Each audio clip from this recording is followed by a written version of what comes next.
Bonnie Parker's story did not begin with gun smoke or stolen Fords roaring across state lines. It began in the cramped rooms of Cement City, where the air always smelled like dust, sweat, and dreams that never quite made it out of Dallas. She was a girl who wanted the stage, who wanted applause, who wanted anything that felt larger than the life she had been handed. After her father died, everything in her world narrowed to survival. Her mother mended clothes for neighbors, and Bonnie grew up watching the needle move in and out of fabric like a heartbeat, steady, resigned, endless. By 15, she believed she was meant for something bigger than the alleys of West Dallas, and when Roy Thornton swaggered into her life, laughing and full of promises, she thought she had found that something. The marriage was quick, messy, and doomed by the second week. She learned that men could love you and still abandon you, could kiss you and still lie.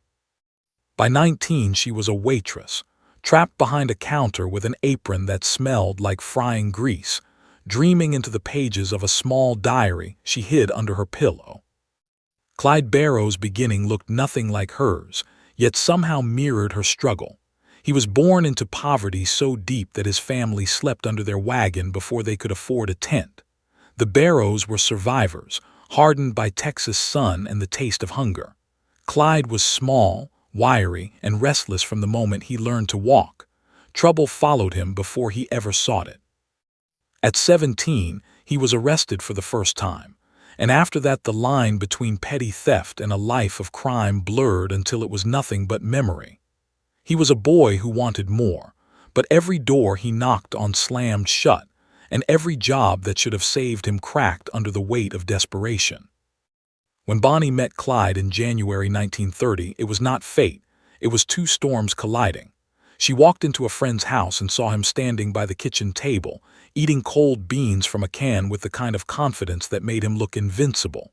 Clyde saw a tiny girl with sharp eyes and the kind of smile that could bend the world. Their attraction was instant, dangerous, and undeniable. Bonnie felt alive around him, like she wasn't waiting anymore, like she had been found. Clyde felt seen in a way he never had before, as if this girl could understand the rage and the hunger boiling inside him. But danger came quickly.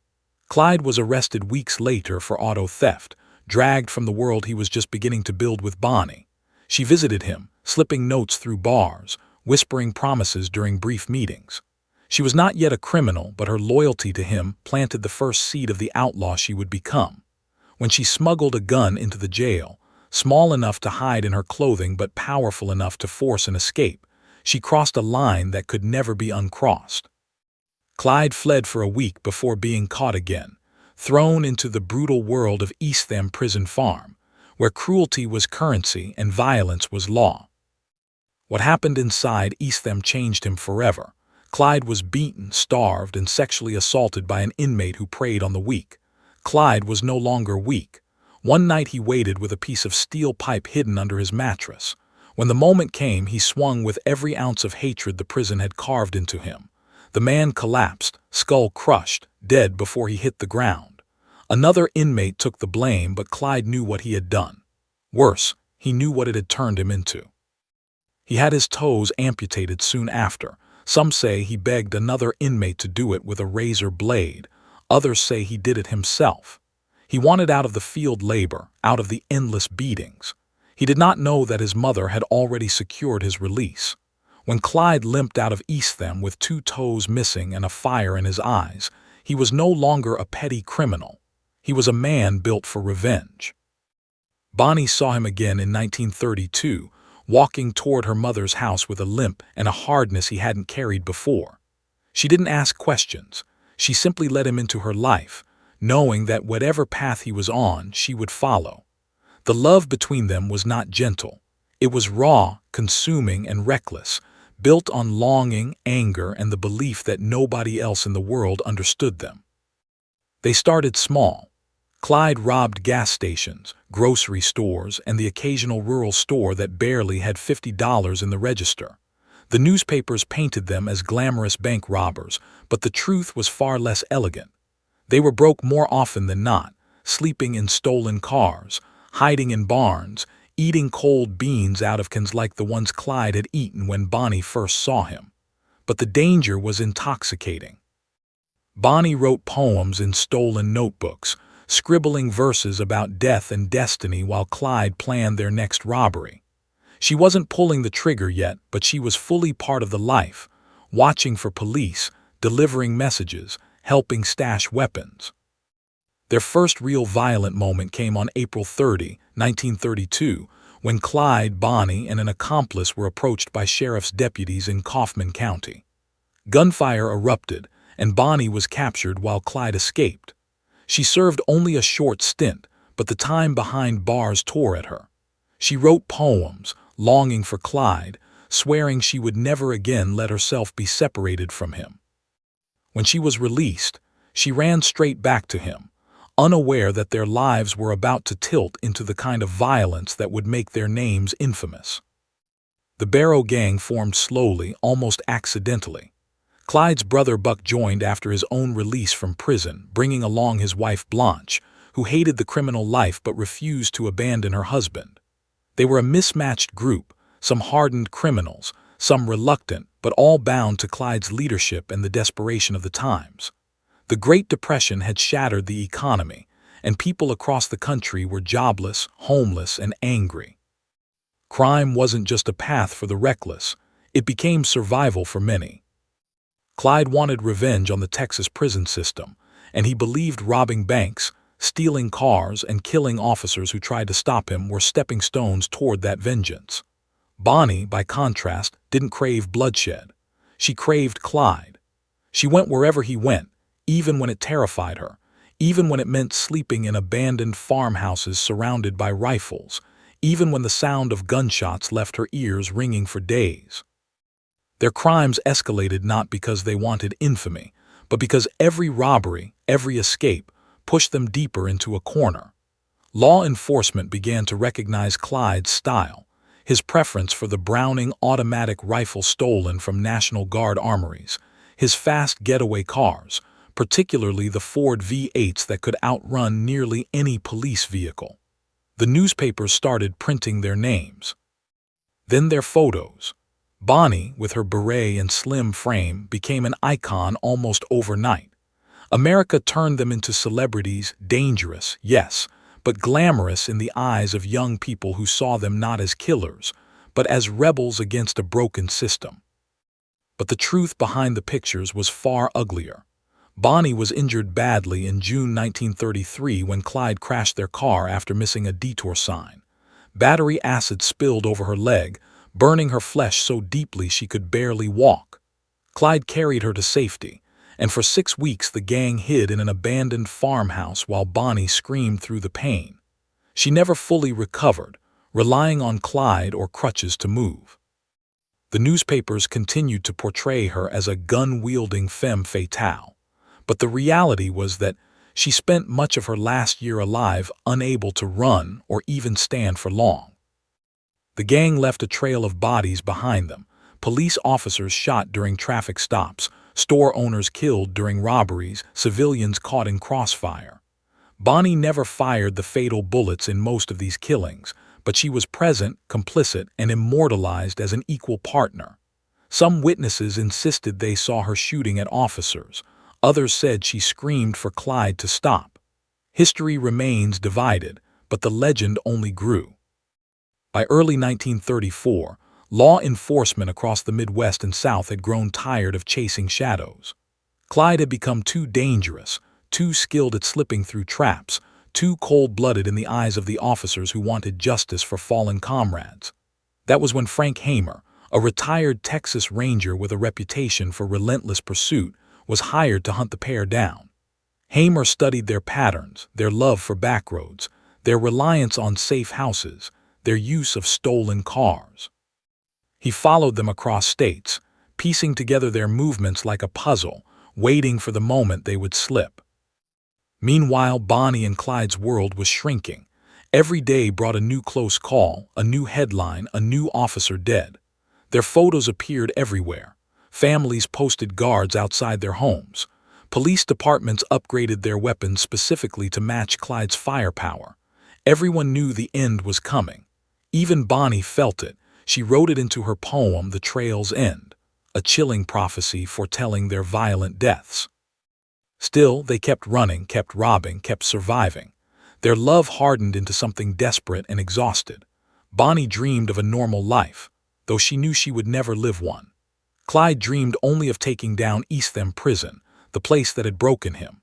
And as the world closed in, their crimes grew bloodier, their escapes riskier, their future thinner than a line of smoke trailing behind a stolen Ford speeding through the night.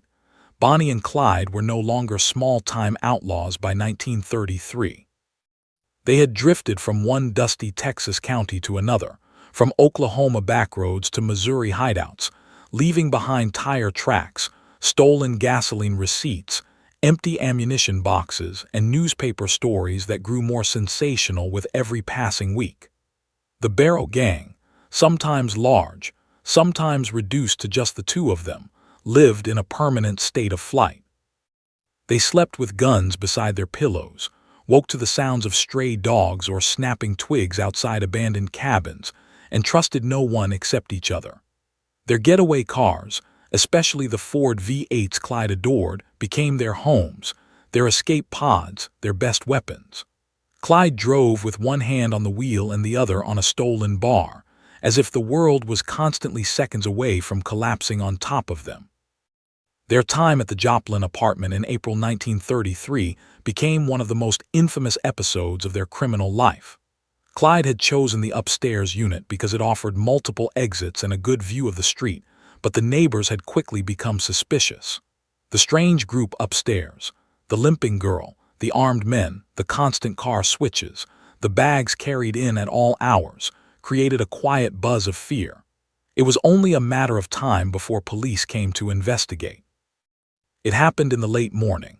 Bonnie was frying bacon, Blanche was nervously straightening her hair, and Buck was still half asleep when a pair of officers approached the garage below. The gang didn't know the officers believed they were investigating bootleggers, not killers.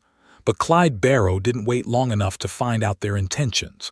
The moment he saw the uniform through the window, he fired. The silence of the morning shattered into chaos. Gunfire exploded, smoke filled the rooms, glass rained down as bullets tore through walls. Bonnie ran to the corner, firing in short bursts. Buck grabbed Clyde's rifle. Blanche screamed through the entire exchange, covering her ears as the sound ricocheted through the apartment. The officers never had a chance. One was killed immediately, another was fatally wounded as the gang fled. But the shootout left behind something even more dangerous than bodies, a camera bag full of undeveloped film. When police developed the roll, the resulting photographs became instant media gold. There was Bonnie with her cigar, her leg up on a stolen car, pointing a rifle at Clyde in mock playfulness. There was Clyde, leaning on a Ford like an outlaw prince, cocky and smiling. The photos weren't meant for newspapers. They were jokes, moments of boredom captured to pass the time. But they transformed the pair overnight from regional criminals into national icons. Bonnie became the cigar-smoking gun moll, a nickname she hated, especially because she rarely smoked cigars at all. But truth mattered little. The world had already decided who she was. After Joplin, the gang moved fast. They robbed banks, hit small-town stores, stole food, stole cars, and stayed ahead of police by switching states constantly. Every lawman knew their names now. Every border they crossed meant new deputies alerted, new roadblocks assembled, new posses armed with better weapons. Clyde responded with increasing violence. Traffic stops turned fatal. Ambushes ended in shootouts. He refused to surrender, refused to let anyone put him in chains again. Bonnie's loyalty anchored her to his side, even when exhaustion hollowed her face, and even when she could barely stand on her injured leg. One of the darkest chapters of their spree came in June 1933 across the Kansas-Missouri border. Clyde missed a detour sign at high speed, sending their car flipping into a ravine. The crash was catastrophic. Battery acid spilled across Bonnie's right leg, burning deeply into her skin. She was dragged from the wreckage, screaming, her clothes soaked in acid and dust. Clyde tore fabric into strips, trying to rinse her wounds with whatever water they had, but her skin blistered and peeled. Infection threatened to kill her. For weeks she lay nearly unconscious, drifting in and out of fevered dreams as the gang hid in a farm near Fort Smith. Clyde tended to her constantly, feeding her small bites of food, cleaning her wounds, wiping sweat from her forehead. Their love, chaotic and violent, became something desperate and raw, two people clinging to each other while the world closed in. But even injured, Bonnie refused to leave. She joked through the pain, recited lines from her poems, and held Clyde's hand as if the contact alone could keep her alive. When she could finally move again, she walked with a limp so severe that Clyde often carried her to and from their car. The newspapers, unaware of her condition, continued to publish romanticized images of her leaping from getaway cars and firing rifles at officers. The myth grew even as the woman behind it suffered silently. The gang's most deadly turning point came in July 1933 at the Red Crown Tavern in Platte City, Missouri. Clyde had chosen it because it offered a garage for their car and a small cluster of cabins, but once again Blanche's nervousness drew attention. She wore white sunglasses that locals found strange, and she shouted at Buck loudly and often. When police investigated the cabin area, Clyde opened fire immediately. The exchange lasted minutes but felt like hours. Bullets stormed through the walls, glass shattered, tire rubber peeled under gunfire. When it was over, Buck Barrow lay grievously wounded, parts of his skull exposed from a bullet wound. Blanche was half blind from flying glass. Clyde dragged them both into the car and sped away in a blur of smoke, blood, and screams. They abandoned the car miles later, carrying the dying Buck to a grove of trees while Bonnie, still limping, held Blanche close, whispering that everything would be okay even though she knew it was a lie. They were found days later. Buck died shortly after, Blanche was captured, and Clyde and Bonnie barely escaped with their lives. The Barrow gang was now effectively just two people, the couple who refused to surrender. As 1934 approached, Clyde's obsession with Eastham Prison Farm intensified. He wanted revenge. He wanted to break out prisoners. He wanted law enforcement to feel the fear he felt in that place. On January 16, 1934, Clyde helped orchestrate a prison break, freeing several inmates and killing a guard in the process. It was a direct attack on the Texas prison system, a declaration of war in bullets and blood. From that moment forward, he was no longer merely an outlaw. He became the state's ultimate target.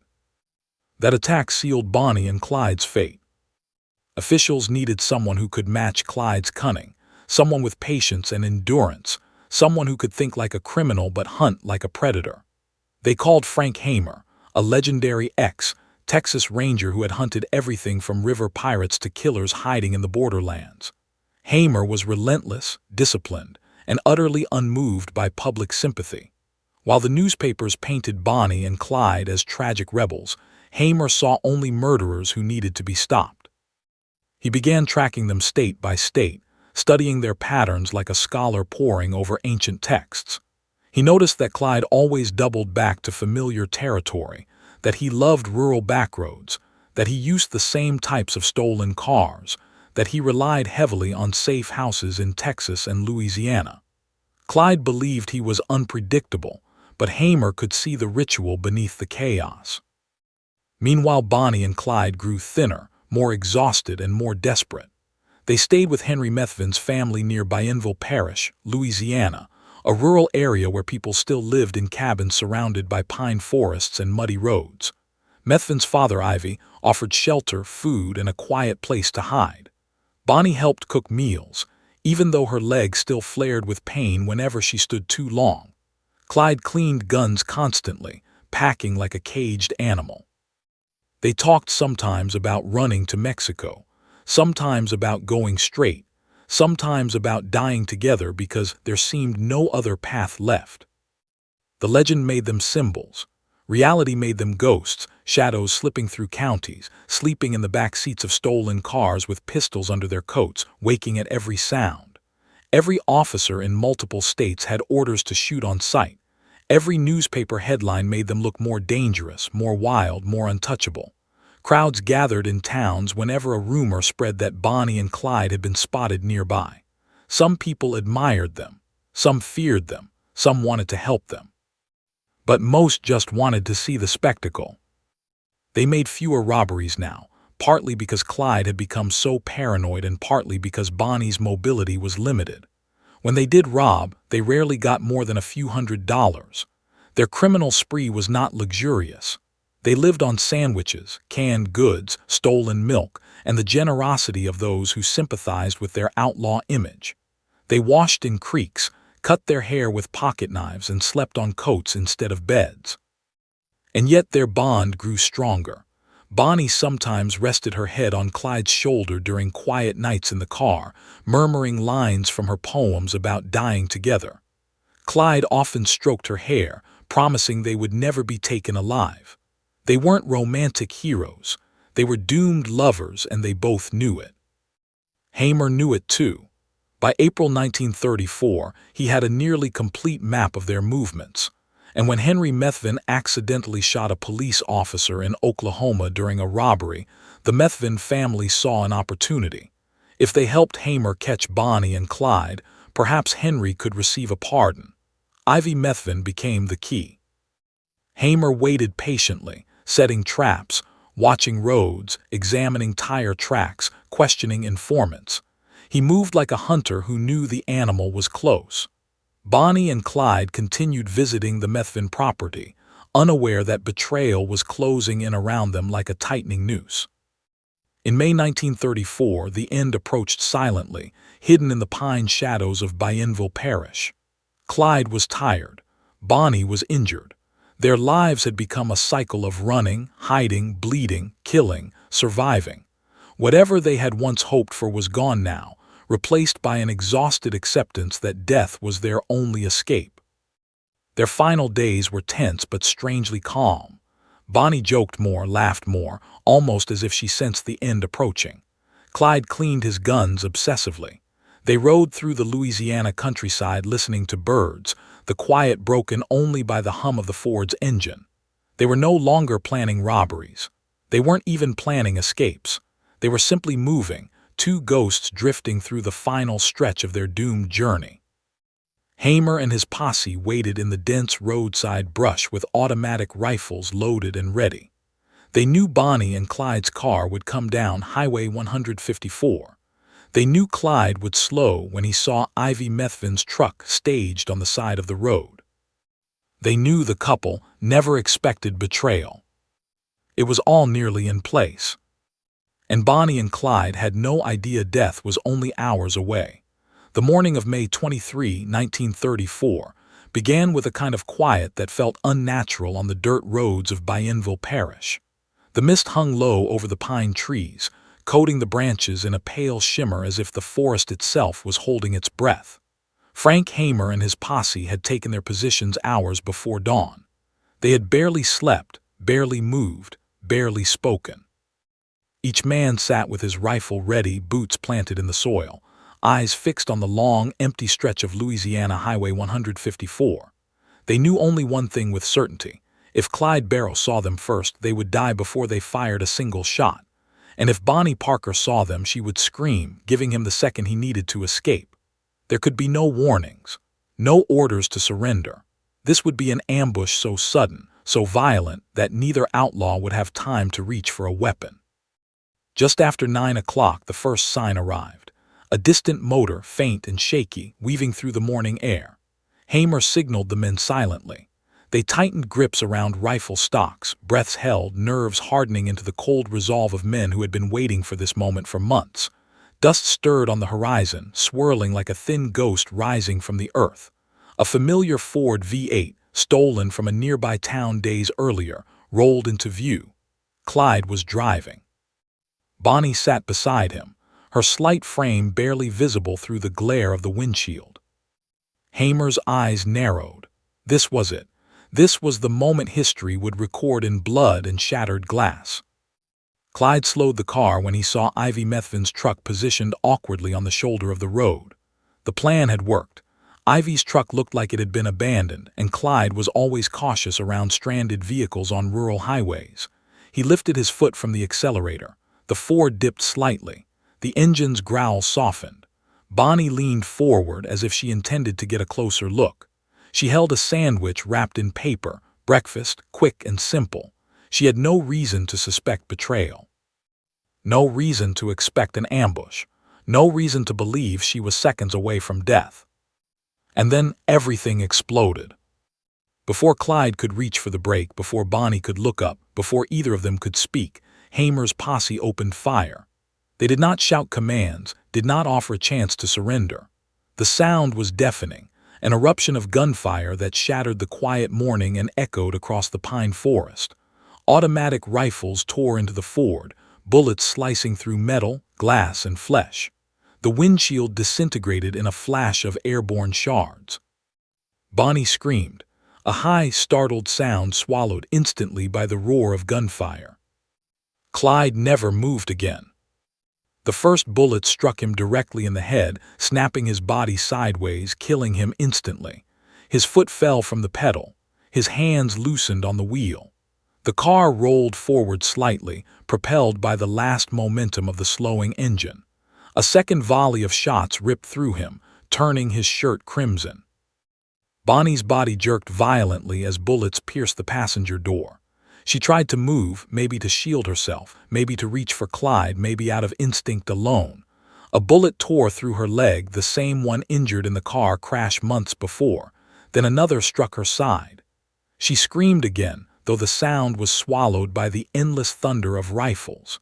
She reached toward Clyde, her hand inches from his shoulder. She couldn't touch him. The officers continued firing. 167 rounds in less than 15 seconds. When the shooting finally slowed, the echo seemed to hang in the air long after the rifles emptied. Smoke drifted from the barrels. The forest fell silent again, except for the crackle of dust settling over the riddled Ford. The car's engine sputtered weakly, coughed, and died. Bonnie and Clyde were motionless. The windows were gone, shattered into glittering fragments across the seats. The windshield looked like a spiderweb of fractured glass. Bullet holes covered the car like a swarm of blackened wounds. The couple who had outrun hundreds of officers over 2 years hadn't even fired a single shot. Officers approached carefully, guns still raised. They had hunted violent men long enough to know that outlaws sometimes clung to life just long enough to kill again. But as they neared the car, the truth became undeniable. Clyde's head had been nearly destroyed by rifle fire. Bonnie's body was slumped forward, her blood-soaked dress torn by dozens of rounds. A large chunk of her hair was missing where a bullet had grazed her scalp. Her hand remained curled in midair, forever reaching for a man who had died before she knew they were under attack. Some officers felt relief. Some felt triumph. Some felt a strange, hollow sadness, an anticlimax after years of fear and pursuit. Hamer simply stared, expression unreadable. He had done his job. He had ended the bloodshed. But there was no victory in the scene before him, only the brutal finality of crime meeting its inevitable end. Within minutes, news spread across Bienville Parish. Local residents gathered along the highway, drawn by curiosity, shock, and morbid fascination. Some people cried. Some whispered prayers. Some climbed onto each other's shoulders to catch a glimpse of the infamous killers lying dead inside their bullet-ridden car. The crowd grew so quickly that officers had difficulty holding them back. When the bodies were removed, the crowd surged forward, trying to touch Bonnie's hair, Clyde's coat, even to cut pieces of fabric from their clothing as macabre souvenirs. Men dipped handkerchiefs in their blood. Women fought for bullet casings. One man attempted to cut off Clyde's ear before being stopped. The scene turned into a frenzy, one last distortion of the strange celebrity the couple had acquired. The bodies were taken to Conger's furniture store and funeral parlor in Arcadia, Louisiana. Clyde was laid out first. His corpse, barely recognizable from the head wounds, was cleaned and prepared for transport back to Texas. Bonnie's body was carried in next. Her dress was shredded. Her small frame looked impossibly fragile. Morticians struggled to clean her wounds. There were too many to count. Hundreds gathered outside the funeral home. Many wept as if mourning movie stars rather than criminals who had killed police officers and civilians. The myth of Bonnie and Clyde had grown so large that even in death, it overshadowed reality. For hours, the crowd spilled into streets, climbing onto cars, windowsills, and rooftops just to glimpse the coffins. When the bodies finally returned to Dallas, thousands lined the streets for Clyde's burial. Even more came to Bonnie's funeral. Her mother wept uncontrollably, clutching her daughter's poems. She had begged authorities to bury Bonnie next to Clyde, but Bonnie's estranged husband's family refused. Bonnie was still legally married to Roy Thornton. Their relationship, dead for years, haunted her even in burial. Clyde's family wanted them together. Bonnie's mother wanted them together, but the law didn't allow it. In death, as in life, the world denied them their final wish. Even separated, the funerals felt like spectacles. Cars stretched for blocks. People fainted from the heat. Reporters scribbled notes while cameras flashed. Some mourned sincerely. Others came for curiosity. A few came for the grim satisfaction of seeing legends reduced to stillness and pale skin. Back in Bienville Parish, the Ford V8 remained on display for days, still riddled with bullet holes, blood staining the seats. Some people claimed they felt pity, others saw justice. But the truth of Bonnie and Clyde's life was neither romantic nor noble. They had killed officers who were only doing their jobs. They had robbed people who were already suffering through the Great Depression. They had lived fast, reckless, desperate lives and dragged others into their path of destruction. But they had also been two young people shaped by poverty, abuse, and a world that had given them few real choices. Their love, however misguided, was real, raw, fierce, and ultimately fatal. In the weeks following their deaths, newspapers dissected every detail. Some romanticized them further, painting them as tragic figures doomed by their love. Others emphasized their brutality, listing victims' names, describing the grief of families torn apart by the Barrow gang's violence. The 1930s public enemy era ended with them, leaving behind unanswered questions about crime, hero worship, and the hunger for sensational stories. One undeniable truth remained. They never got the peaceful life they sometimes imagined during their quiet moments in stolen cars. They never escaped the cycle of violence that Clyde believed had been forced onto him. They